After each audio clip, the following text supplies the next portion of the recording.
Alright, hello, welcome. My name is Jason Welsh, and today I'm going to be promoting my electroforming solution recipe. Okay, so I'm pretty picky about the things I release for sale. This is a Masterclass I'm selling, and this is the promotional video for that Masterclass. If you look below, there's a link to that Masterclass that you can purchase on Shopify for $10. What do you get? You get a video showing you how to mix a recipe of electroforming solution from start to finish. You get a list of supplies that you'll need to buy, along with links to them, and me talking about cross comparison of different products that, let's say, this acid versus that acid. Okay? Then you also talk about a little bit of tank setup and how to keep it warm and what degrees it works good in and how to maintain it.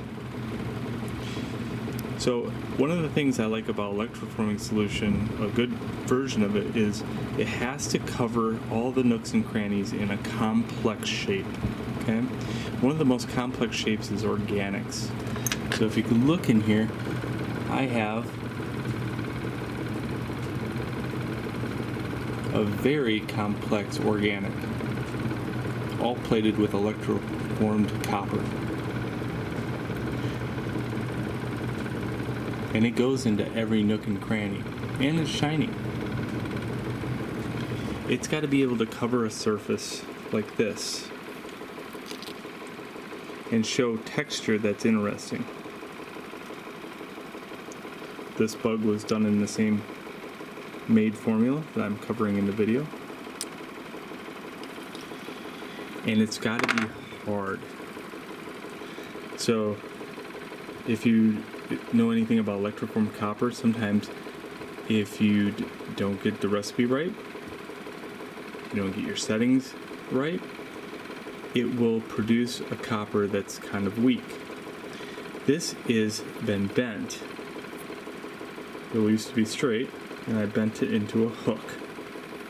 Okay? And there's no stress fractures whatsoever in the bend. So it's pliable.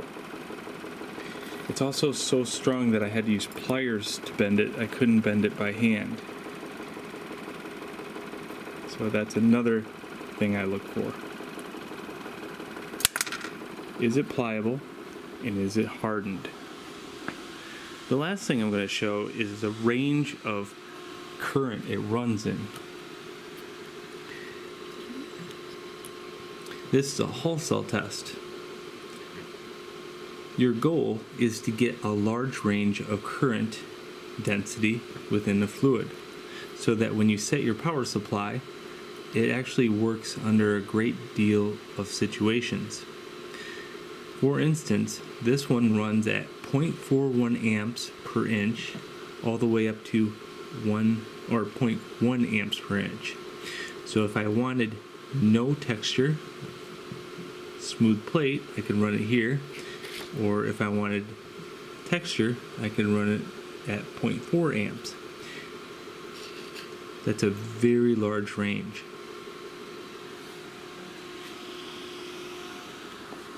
Alright, so if you are interested in learning how to make this formula, click the link below, and then you'll get everything you need. Now remember, at the end of if you do purchase it, at the end of the video there's a link. It's called a GU link. So the GU link goes up into your browser window, and that leads you to a document that has all the links and everything else. Alright, well, thank you for listening to this promo video, and if you have any questions, put it in the description below.